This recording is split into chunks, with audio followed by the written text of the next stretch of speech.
move, and it's followed by an even crazier tactic. Artimiev is the devil. He set this up. That was insane. Okay, so no Magnus Carlsen tonight. We're mixing it up. It's Vladimir Artimiev that we're looking at. Now, if you don't know about Artimiev, he is a phenomenal blitz player. And the move he finds in this game with just 7 seconds on the clock is truly incredible. He plays like 40 moves on seconds. Now, he was playing against Maxime Vachier-Lagrave, and they're playing in the Champions Chess Tour Chessable Masters 2023. But this is like a playoff section of it, and 4 people from this will advance to then the knockout piece, which comes in April. I'll show you the full list of who's qualified at the end of the video. Now let's look at this one. It's the second game. They drew their first, so the winner of this will advance to the knockout stages. So MVL kicks off with pawn to e4, 10 minutes each on the clock plus 2 seconds increment. e5 played, we quickly move into the Ruy Lopez with bishop b5, a6 kicks the bishop, it drops back, knight f6, castles, bishop e7, and after rook e1 defending this pawn, there is now a threat to eliminate the knight and win a pawn without losing your own pawn in return. So that's why b5 is now played, breaking that pin. The bishop drops back, we see castles from black, and this is an important starting position.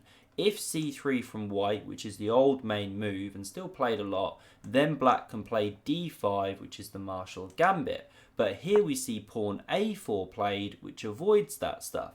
Now, I faced this move myself the other night and got really duffed up. So the best move here is b4, which Artimiev plays. Stops the knight coming to c3. But where I was worried was that I would be giving up the c4 square and white could go d3, knight d2, etc. But it's best, because what I did is rook b8, and now you can have captures, pawn recaptures, and the problem here is this knight can't jump to the a file, it can't retreat to b8, and so after white pushes in the centre with say c3, d4, well d5's a big threat, kicking that knight. It's very uncomfortable. So there you go, side note on some opening stuff. b4 was played, best move, keeps the a file shut. And now d3 is most common here, but we see d4 played instead. And after d6 defending, best move, you don't want to take and allow white to go e5. Well, then we see takes on e5, and now the knight recaptures. And again, that looks most positionally sensible to improve this knight, clear the way for the c-pawn, open the diagonal for the bishop as well, as we'll see. So knight bd2 develops. Now this knight drops back to d7. Again, a logical idea. Opens the bishop and looks to come to c5. Now knight d4, eyes the c6 square. Bishop b7 covers. And now a5 from Maxime. And when I first see this move, it makes me think that he wants bishop a4. But after rook e8 played, he doesn't play it, and he should do it. It is the best way to play, playing against this knight c5 idea. But what Maxime does is knight to f1, and after bishop to f6, well, now after knight g3, yes, the knight's improved, but knight c5 comes, hitting this bishop, and after it drops back, well, we'll see white ends up worse. So best here was actually bishop d5, but black's still a bit better. After bishop a2, now we see d5, black gets to liberate, and Artimiev is now better. Now it gets complicated. What would be played normally is captures on d5, but I'm guessing MVL didn't do this because after this kind of liquidation and then say the knight jumping to f5, just the sample line, queen's coming off, well, this endgame is a bit uncomfortable after something like b3. We can see the bishop's already on this diagonal, this one's not developed, the knights are jumping, the pawn structure's getting ruined, not much fun. So MVL goes for something more dynamic with bishop's d2, he targets that pawn, but knight c4 is a great response. So it opens up this bishop, attacking the knight as I'm drawing there. Also, you see this pawn on b2 hanging, and now because this knight's attacked, this is why MVL has to take this pawn, defend the knight with his queen, but it does allow this pawn to drop. Queen moves, and then a second pawn drops here, and this is why Maxime now finds himself a pawn down, worse position. Pawn captures, Bishop c3 played, hits that knight, but another great move by Artimiev, he counter strikes with c5, but now look at his time getting very low. So the knight hops into f5, we see the queens come off the board, bishop recaptures, and now there's a threat here to go knight d6, forking these two. And that's why you don't want to start moving this one yet, trying to open up any discoveries. This threat is too powerful. So the rook covers, and now bishop f4 was played, dealing with the attack on that one. And here we see another great move by Artimiev. He doesn't move this knight. I mean, how many of us would play something like knight a4? Open this attack, look to swing the knight into c3. Well, you just blundered. For one thing, white can do this. With check, pick up the knight, won back a pawn. But there's also things like knight d6. So the best move, which is played in the game, is bishop to d5. Trading these ones off, just so astute, because white can't capture this pawn or you lose the knight here. Hopefully you're keeping up. I know it's a very complicated game, this one. But knight e3 now, hits the board, hits the rook, it moves into d7, and now there's this big threat to run the c pawn down, cement the knight, and make these rooks look really silly here. So rook a3 starts to play against that, and now pawn to h5. Another great move, giving the king luft and taking away g4 from the knight. And look at the clock, 10 seconds for Artimiev to Maxim's nearly 2 minutes.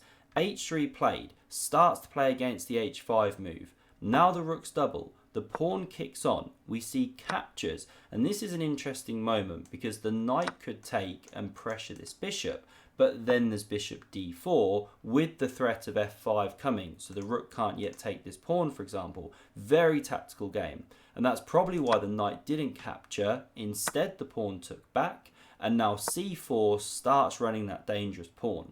King g2, bishop e7 played, hits the rook, it jumps back to a2, gets cemented with c3, and now after knight f5, it looks like MVL is starting to take over, because the bishop comes to c5 and the pawn drops. But now this is where Artimiev shows some real class. So can you find the best move in this position, the only way for black to keep some advantage?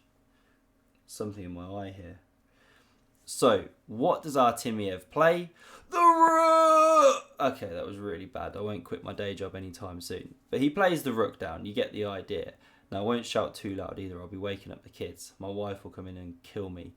Anyway, why is this such a good move? Well, the rook is immune, because if you capture with the bishop, then the pawn is running through. That's literally unstoppable. Knight e3, we chop. Come back with the rook, we promote. This kind of position here, you're a minor piece down. It's just a beautiful tactic. The rook cannot be touched.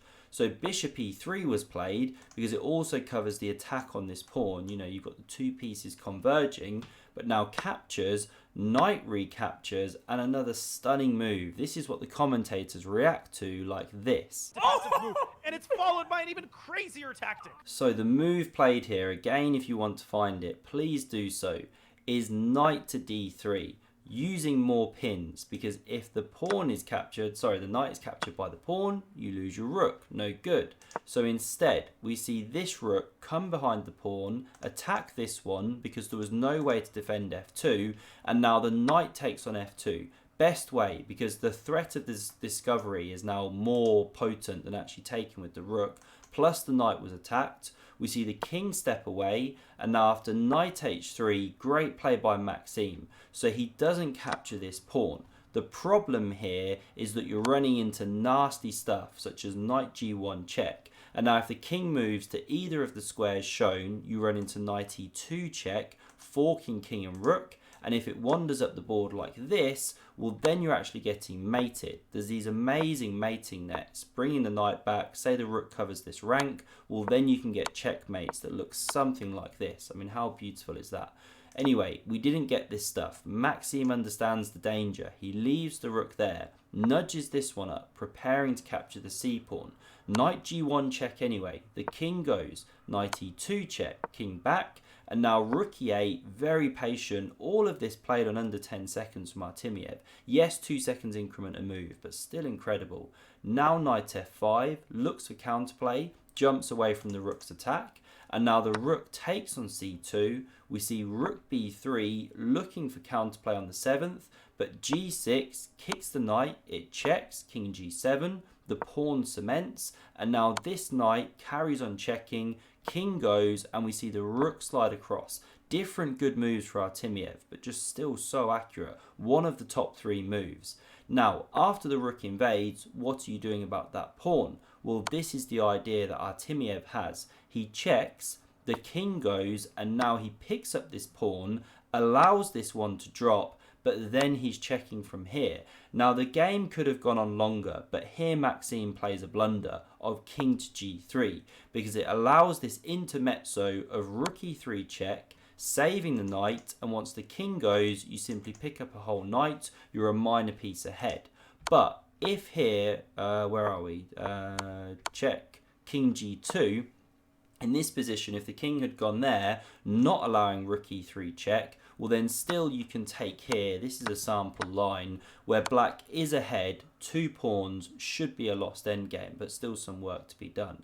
So brutal from Artimiev. He goes through, and these are the other players that now go through to join the other guys in the Chessable Masters early April. If you want to see another incredible game between Magnus Carlsen and Alireza Firouzja, then check out the video on screen. Thanks very much for watching and see you soon.